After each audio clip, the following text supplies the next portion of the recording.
Shalom Elohimers. What's up Elohimers? Enggak. Wah ini enggak kompak ini. Yang umurnya 25 tahun ke bawah. What's up Elohimers?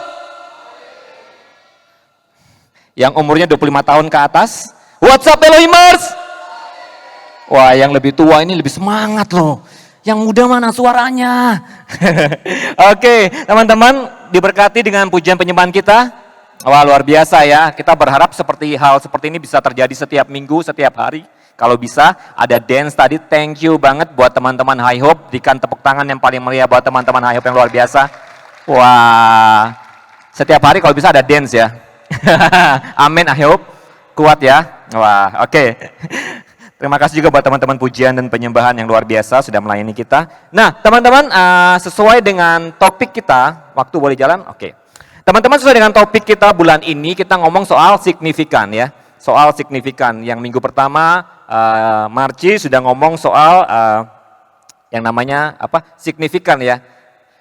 Artinya tentang kontennya tentang having meaning dan important ya. Teman-teman sudah dapat pemahaman itu, yaitu menunjukkan sesuatu yang memiliki nilai atau pengaruh yang penting. Minggu kedua Kevin juga sudah sharing tentang karakter of significant ya. Ada karakter Gen Z seperti apa, teman-teman bisa lihat channel YouTube-nya di GBD Elohim Sidoarjo, bisa lihat di situ apa aja yang menjadi karakter daripada anak-anak Gen Z dan bagaimana bisa menjadi signifikan. Dan yang ketiga, minggu ketiga kemarin Kak Ferry juga sudah ngomong suatu message yang luar biasa, everyone is significant ya.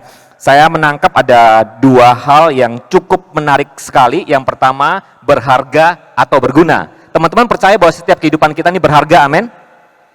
Kalian semua berharga. Boleh lihat kanan kirimu dan bilang gini, kamu berharga. Nah, pertanyaan yang kedua, kamu sudah berguna belum? Coba lihat kanan kirinya lagi, pastikan, hei, kamu sudah berguna belum?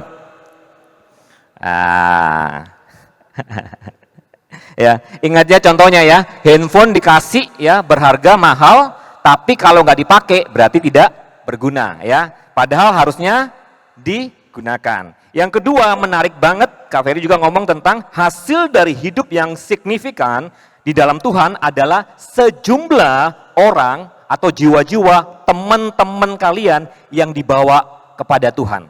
Jadi hidup yang signifikan tuh harusnya punya hasil, yaitu bisa mengajak teman-teman jiwa-jiwa baru kepada Tuhan. Pastikan kanan kirimu kalau masih ada bangku kosong ya. Itu bukan film horor ya teman-teman ya, bangku kosong ya. Pastikan minggu depan diisi sama teman-teman baru. Ada amin? Gak semangat gitu aminnya. Ada amin? Yes.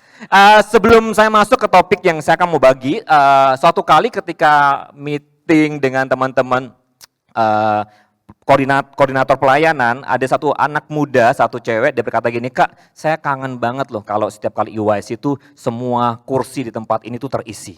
Wow, saya mengaminkan. Amin. Jadi besok minggu kamu harus bawa jiwa ya. Puji Tuhan Kak, saya pengen banget bahkan sampai ke belakang juga penuh. Ini anak yang masih muda banget, masih kelas 1 SMA, tapi dia punya hati dan rindu banget untuk bisa bawa jiwa-jiwa. Saya percaya kita semua pasti rindu, amin. Ada nggak teman-teman yang sudah lama nggak pernah ke gereja? Coba cari, coba screening tuh, coba list tuh. Atau mungkin keras kalian yang mungkin sudah nggak bagus lagi hubungannya gitu kan. Akhirnya udah deh, kalau kamu ke Elohim, aku ke gereja seberang aja gitu ya. Ya puji Tuhan kalau ke gereja seberang ya. Tapi kalau login ke tempat lain ya, haleluya. Ya teman-teman ya, ingat coba. Adakah teman-teman yang dulu waktu sekolah minggu bareng-bareng ya, Jerusalem Class bareng-bareng, terus pas EYC udah nggak tahu kemana. Ingat nggak ada teman-teman yang seperti itu? Coba di list, coba diajak. Ya, karena apa? Karena kita akan bicara suatu hal yang saya percaya ini menjadi sebuah perenungan buat kita semua untuk sama-sama belajar tentang kehidupan, bahwa hasil yang harus kita dapatkan dari sebuah kehidupan yang signifikan adalah buahnya adalah jiwa-jiwa yang baru datang ke tempat ini. Makanya tadi saya senang banget ada teman-teman baru. Please kalau teman-teman baru sekali lagi welcome ya buat teman baru kita 2 orang, disambut dengan meriah sekali. Tahu nggak kalau ada 1 jiwa diselamatkan di surga itu, Surga itu gembiranya luar biasa banget loh. Tepuk tangan malaikat-malaikatnya, bukan tepuk tangan lagi, sayapnya juga bertepuk tangan mungkin ya. Tuhan happy banget gitu loh. Harusnya kita juga punya ekspresi yang sama kalau ada satu teman datang ke tempat ini. Tadi saya sempat nonton, bukan nonton ya, sempat lihat selingan TikTok gitu, ada lucu banget sih sebenarnya, nggak ada videonya teman-teman. Tapi ada satu hal menarik, dia mengajak temannya yang sudah lama banget nggak gereja, itu seperti orang lumpuh ya. Jadi diajak untuk belajar jalan, ayo jalan yuk. Mujizat Tuhan terjadi, ayo jalan. Jadi diajar jalan gitu kan, untuk bisa masuk ke tangga-tangga gereja gitu. Saya melihat itu, wah saya ketawa gitu kan. Mungkin banyak anak-anak muda yang mungkin sudah alergi, bahkan mungkin sudah kaku kakinya, sendinya. Ya tadi saya sempat lompat-lompat juga, ya lumayan kemeng juga. Kemarin Sabtu juga waktu ada youth conference-nya Bamak juga, lompat-lompat juga kayaknya, wah kayaknya mulai ingat umur lah, mulai ingat usia ya, sudah nggak muda lagi, tapi saya percaya kita semua anak muda tempat ini harusnya lebih semangat 2 kali lipat. Ya ingat selalu teman-teman, jangan lupa untuk penuhi tempat ini dengan teman-teman kalian yang mungkin sudah lama nggak pernah datang ke gereja atau mungkin yang belum diselamatkan. Oke, itu bagus banget, berapa minggu demi minggu setiap pembicara di tempat ini ngomongin soal bagaimana kehidupan kita signifikan. Tapi hari ini ada hal yang penting sekali yang tidak kalah pentingnya tentang bagaimana hidup kita ini penting, berharga, dan harus menjadi seseorang dan something memberikan pengaruh atas kehidupan kita. Seringkali gini, bagaimana caranya, bagaimana kita berhasil, bagaimana kita sukses. Tapi seringkali kita lupa untuk ngomong satu hal ini. Bagaimana kalau seandainya di dalam proses untuk kita menjadi signifikan, hidup yang berarti dan yang penting itu kita mengalami yang namanya kegagalan. Sama-sama katakan dengan saya, kegagalan. Ya, siapa yang mau gagal? Gak ada ya, gak ada yang mau gagal ya. Semuanya pasti pengennya hidupnya apa? Berhasil, sukses, yes, jaya, prediksi. Oh enggak ya teman-teman. Semuanya pasti pengennya hidupnya pasti berhasil, pasti sukses, pasti ya paling tidak hidupnya bertambah dari hari ke hari gitu, maksimal kehidupannya. Makanya kenapa tidak banyak orang membahas tentang bagaimana rasanya ketika kita ini gagal. Oleh sebab itu saya kasih judul sharing hari ini adalah Overcome Your Failures. Benar ya? Ya. Mengatasi kegagalanmu. Bagaimana caranya kita mengatasi kegagalan? Karena saya percaya sekali lagi tidak ada satu orang pun di tempat ini atau teman-teman yang datang di tempat ini itu punya planning pasti gini, nanti saya hidup harus gagal. Enggak kan?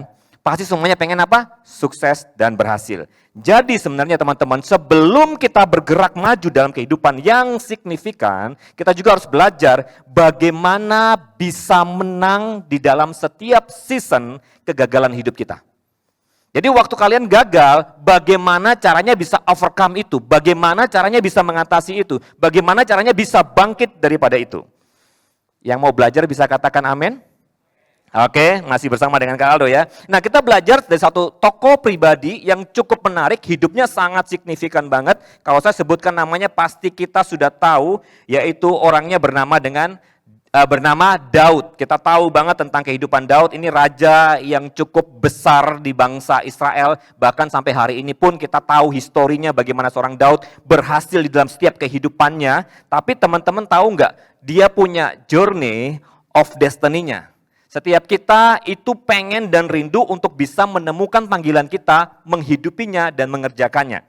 Tapi pertanyaannya, kita harus terbiasa atau harus bisa belajar bahwa di dalam perjalanan kita menemukan panggilan hidup kita sampai ke tujuan kita, itu ada fase di mana gini, kita semua tidak bisa lepas dari ini. Fase yang namanya kegagalan. Nah, waktu kegagalan datang, bagaimana kita bisa overcome? Nah, kita tahu semuanya waktu Daud menemukan panggilannya, dia hanya seorang gembala domba yang mengembalakan berapa ekor? 1.000? Tidak, cuma 2 atau 3 domba. Bahkan menariknya adalah ketika dia mengembalakan 2 ekor domba, masih juga diburu oleh singa dan beruang teman-teman. Dan dia harus fight untuk menyelamatkan 2-3 ekor dombanya sebagai bentuk tanggung jawabnya. Dari situ kita lihat bagaimana seorang Daud mengalami progres kehidupan. Dari seorang gembala domba diurapi menjadi raja dan akhirnya menjadi raja atas Israel. Sangat luar biasa, bahkan dia punya tagline itu, kalau Saul mengalahkan 1.000, Daud mengalahkan berlaksa-laksa. Wah itu tagline-nya tuh.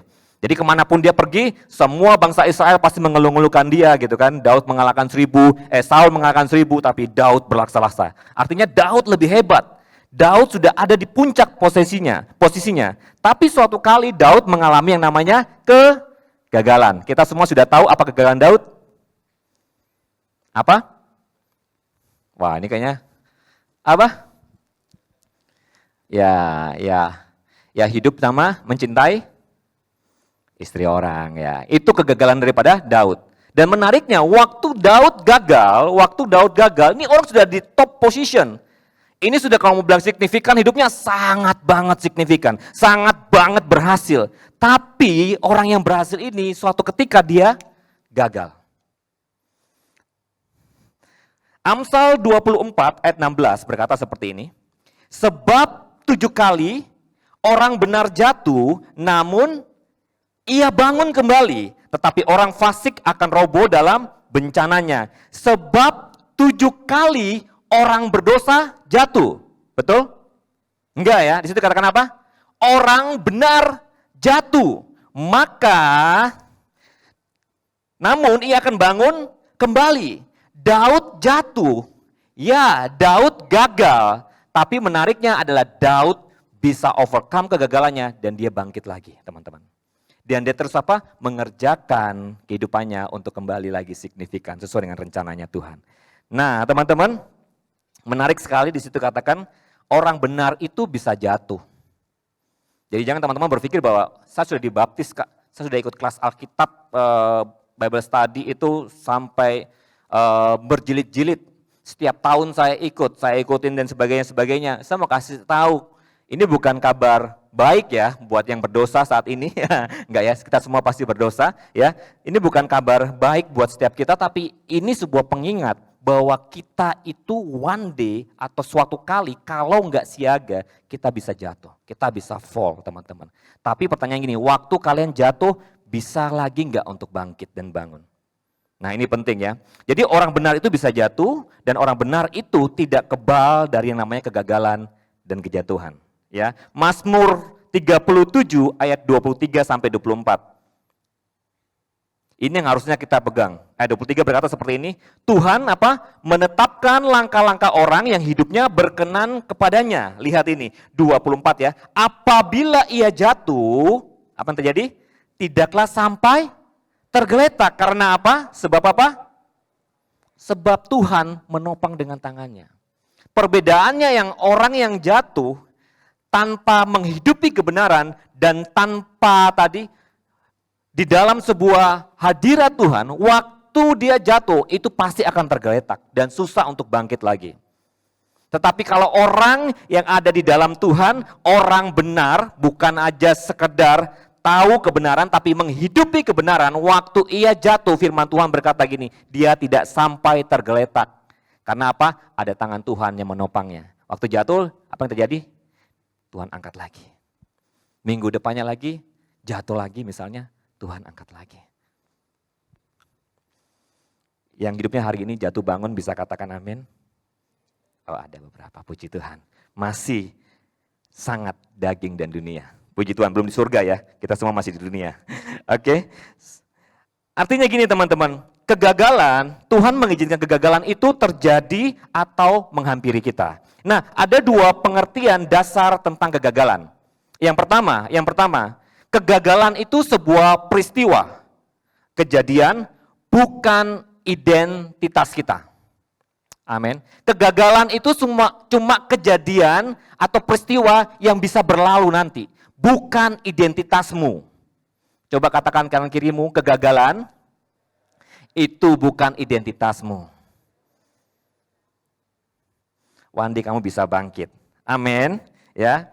Jadi teman-teman nggak bilang gini, aku ini orang gagal Kak, aku ini lahir dari keluarga yang gagal, lahir dari anak yang gagal, lahir dari kehidupan orang tua yang gagal, sehingga aku percaya aku ini adalah orang yang gagal. Apapun yang aku perbuat pasti gagal. Enggak, identitasmu bukan orang yang gagal, bukan anak yang gagal. Engkau diciptakan utuh, sempurna, dan Tuhan punya planning gini, masa depanmu itu sungguh ada, dan masa depanmu bukan masa depan yang penuh dengan kecelakaan, tapi penuh dengan berkat dan jalan Tuhan. Amin. Jadi coba kanan kiri kananmu dan bilang gini, masa depanmu itu indah. Amin, amin, yes. Yang kedua, kegagalan itu bukan akhir dari segalanya. Sama-sama katakan dengan saya, kegagalan bukanlah akhir dari segalanya. Ada lagu tahun 90-an, wah ini saya nggak tahu ya, mungkin ada orang agensi ngomong, wah lagunya Syaden, nanti kalian bisa coba searching di YouTube, itu lagu bagus banget buat yang patah-patah hati. Ya, sedap. Dunia belum berakhir, bila kau putuskan aku, ya, masih banyak teman-temanku di sini menemaniku. Wah, nggak ada yang tahu semua ya, nggak apa-apa lah ya. Saya tahu, teman-teman tahu usia saya berapa berarti ya, oke. Dunia belum berakhir teman-teman, waktu engkau gagal. It's okay, kegagalan itu adalah proses alami dan itu punya masa expired. Ya, itu nggak berlaku selamanya, itu ada masanya. Jadi jangan pernah taruh titik waktu Tuhan itu masih taruh koma atas hidup seseorang. Atau kalian kata orang ini, wah ini orang nggak bisa berubah nih, masa lalunya udah bejat banget, sekarang juga masih bejat. Terus kita mau ngajak ke gereja, kayaknya nggak mungkin kak. Ini orang nggak punya masa depan, sudah pengedar mungkin, sudah pemakai lagi, pemakai apapun tuh sudah di dia semuanya gitu kan, mau pakai apapun ada di dia, sudah nggak punya masa depan lagi, kayaknya nggak punya pengharapan deh kak.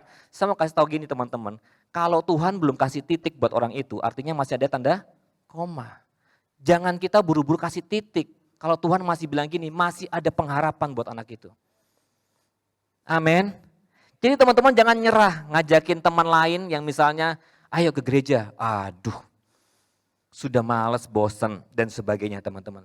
Waktu kita menghadapi sebuah kegagalan, terus bagaimana kak waktu kita menghadapi sebuah kegagalan terjadi dalam kehidupan kita? Yang pertama, saat kita menghadapi kegagalan adalah kita harus menghadapinya dengan sikap jujur. Jadi nggak ada playing victim di situ. Artinya jangan bermental korban saat menghadapi kegagalan. Kalau kita gagal, kalau misalnya contoh yang paling real apa sih? Kita ditolak cintanya. Satu kali nembak, ditolak. Waduh sakit, ganti orang mungkin, nembak lagi. Ditolak, wah sakit lagi. Sekali lagi coba, nembak, ditolak. Terus habis itu apa? Kita playing victim. Mungkin saya ini jelek kali kak ya. Jadi cewek-cewek itu nggak suka sama saya. Mungkin saya ini, ya nggak kaya-kaya banget kak ya. Sehingga cewek-cewek itu nggak suka sama saya. Itu namanya playing victim teman-teman. Sekali lagi hidupmu berharga. Yang nggak menghargai kamu, orang yang menolak, asik. Yang cowok-cowok bisa katakan, aduh. Oke teman-teman. Oke, Roma 14 ayat 12. Jangan mental victim, waktu gagal jangan mental victim, tapi mari bertanggung jawablah atas kehidupan kita ya. Demikianlah setiap orang di antara kita akan memberi pertanggungjawaban tentang dirinya sendiri kepada Allah. Nah, waktu kita menghadapi kegagalan, beranikah kita mengambil tanggung jawab atas tindakan kita, bahkan kegagalan yang terjadi dalam kehidupan kita. Jadi bertanggung jawablah, waktu kita gagal, kita harus belajar untuk yang namanya apa? Bertanggung jawab. Tanggung jawab itu di dalam bahasa Inggrisnya artinya apa? Responsibility. Ada respon, ada ability ya. Respon artinya reaksi, ability adalah kemampuan. Jadi orang yang bertanggung jawab adalah orang yang memiliki kemampuan untuk bereaksi dengan benar. Jangan playing victim. Waktu ada kegagalan terjadi dalam kehidupan kalian, jangan playing victim tadi. Aduh mungkin saya ini orangnya jelek kali kak ya. Tidak terkenal seperti si A, si B, si C. Mungkin bawaan saya cuma Honda Revo kak. Masih ada nggak sih Honda Revo itu ya? Masih ya? Mungkin sudah. Oke, ada yang masih. Oke, tapi yang punya Honda Revo juga tetap punya cewek kok ya. Oke, teman-teman. Ya jadi apapun kendaraanmu jangan playing victim, tapi bertanggung jawab atas hidupmu. Mungkin kalian perlu apa? Untuk melihat ke dalam.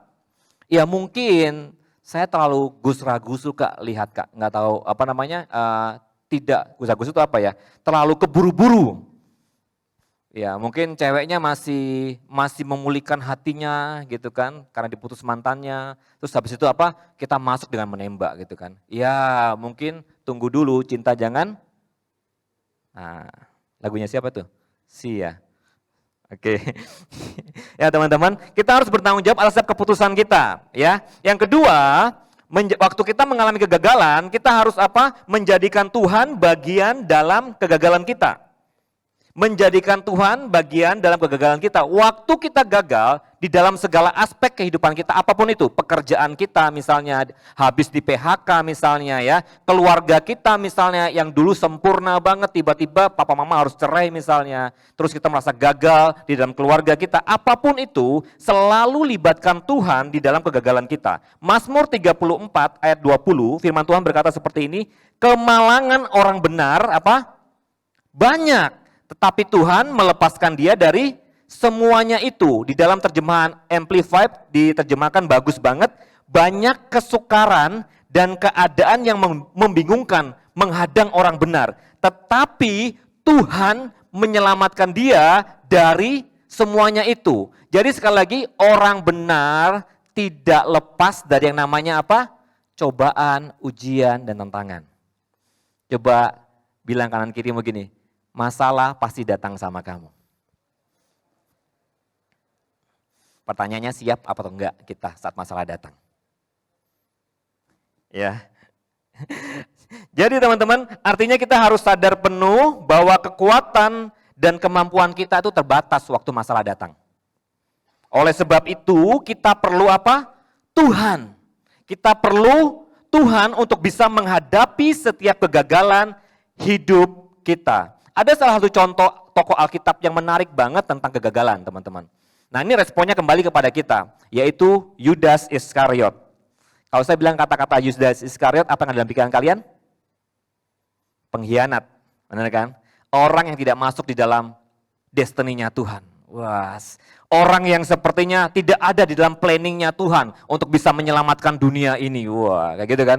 Ini orang sangat-sangat benar-benar tidak mungkin dipakai. Tapi tahukah teman-teman, sebenarnya Yudas Iskariot itu punya opportunity.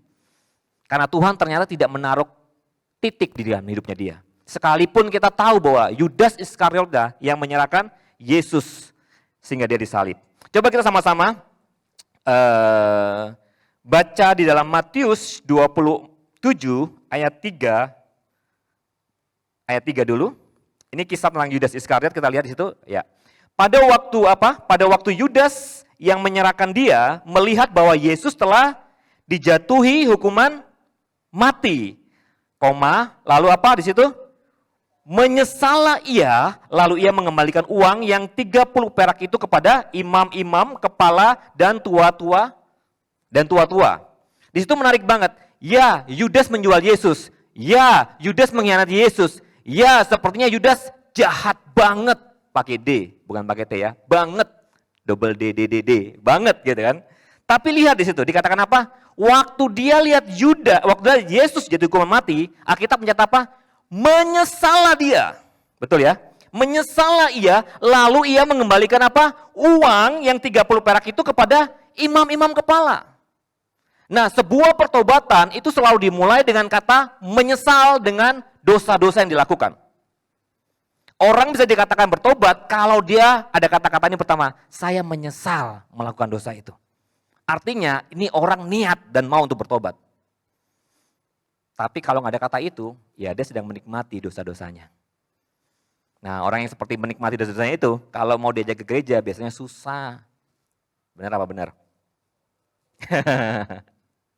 Nah, menarik banget. Yudas berkata apa? Menyesallah dia. Artinya Yudas sebenarnya punya opportunity, punya kesempatan untuk bertobat.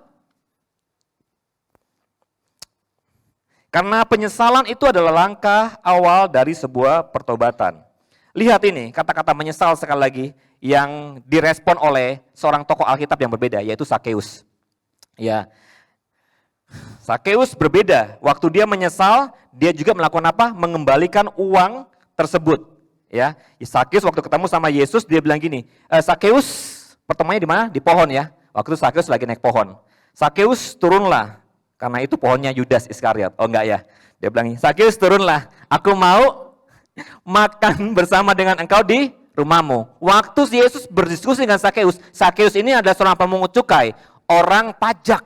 Jadi ini orang lahan basah teman-teman. Jadi dia ini suka peras banget setiap orang-orang Yahudi yang punya beban utang pajak sama Romawi. Jadi dia ini orang yang dipakai sebagai stafnya Romawi untuk tagih kepada bangsanya sendiri. Dan dia peras benar-benar. Sehingga kita tahu ceritanya apa yang terjadi. Sakeus berkata gini, kalau ada yang aku peras, aku akan kembalikan uangnya. Bahkan bukan aja kembalikan uangnya, aku akan kembalikan 4 kali lipat kalau nggak salah ya. 4 kali lipat. Artinya orang itu pasti akan diberkati. Karena apa? Sakeus juga mengalami penyesalan. Tapi ininya beda ya. Ayat yang keempat tadi di dalam Matius 27, ayat yang keempat.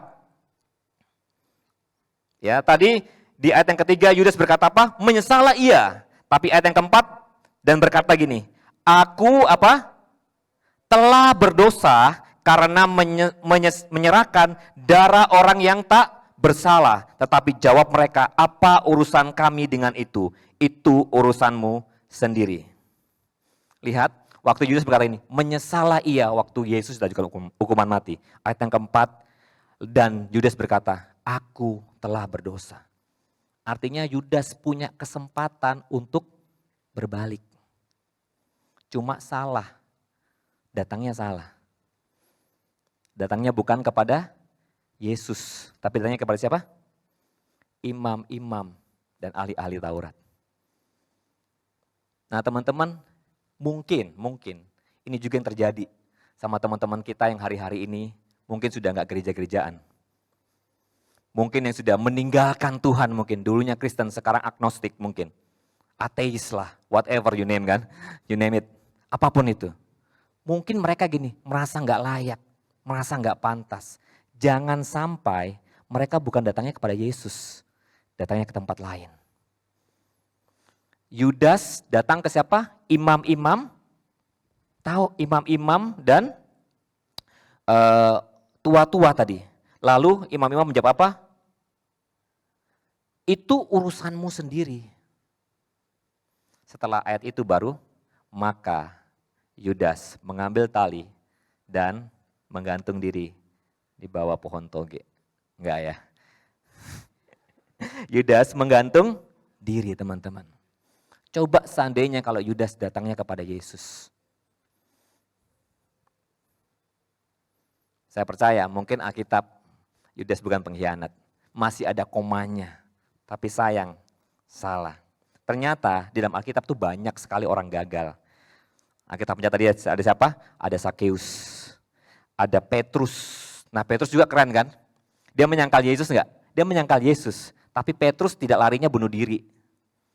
Petrus kembali kepada Yesus, kepada komunitasnya, kepada murid-murid lain. Sehingga murid-murid tetap menerima dia. Sekalipun nubuatannya kamu akan menyangkal Yesus 3 kali. Dan dia lakukan itu. Tapi dia tidak pergi kepada tempat yang salah. Tapi kepada Kristus. Jadi teman-teman yang membedakan Yudas dengan Petrus, Sakeus, dan wanita Samaria. Siapapun itu yang gagal-gagal di dalam Alkitab. Ini yang membedakan pertemuan dengan Yesus. 1 Yohanes 1 ayat 9 berkata seperti ini. Jika kita mengaku dosa kita, maka ia adalah setia dan adil, sehingga ia akan mengampuni segala dosa kita dan menyucikan kita dari segala kejahatan. Keselamatan itu mungkin kita perlukan hanya untuk sekali. Waktu kita terima Yesus sebagai Tuhan Juru Selamat, kita selamat gitu kan. Tetapi pertobatan itu harus terjadi setiap hari. Ratapan 3 ayat 22 sampai 23, firman Tuhan berkata seperti ini, tak berkesudahan kasih setia Tuhan, tak habis-habisnya rahmatnya, selalu baru tiap pagi, besar kesetiaanmu. Teman-teman,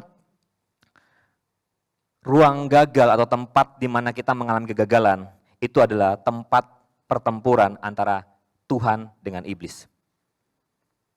Artinya gini, banyak jiwa-jiwa dimenangkan di tempat itu, tetapi juga banyak jiwa-jiwa yang terhilang di tempat itu.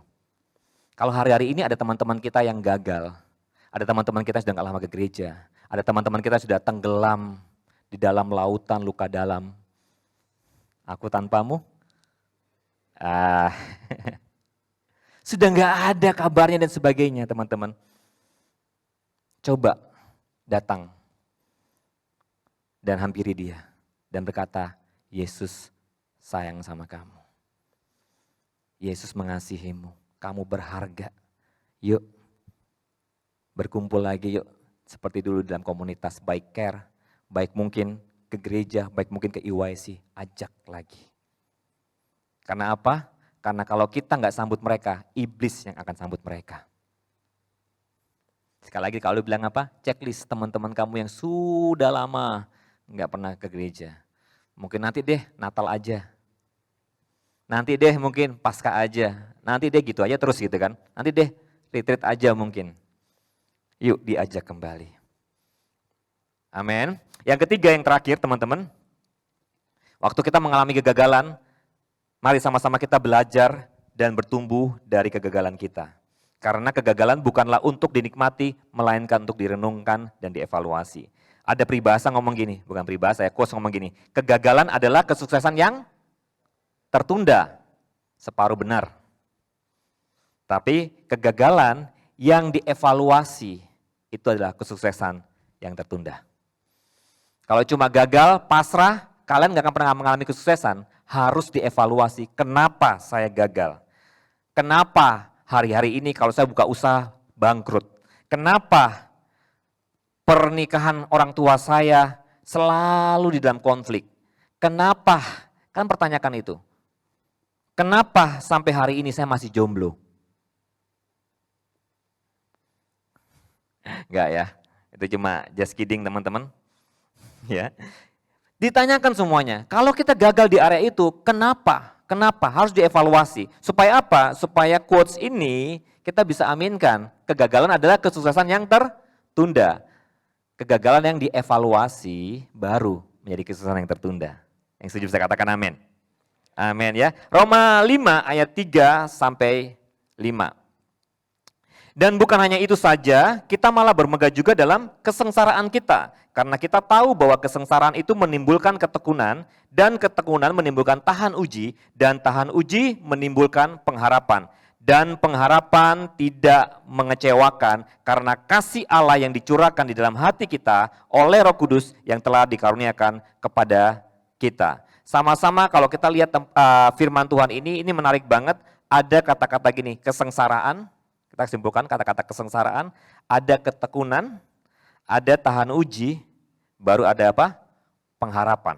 Dan pengharapan itu tidak mengecewakan.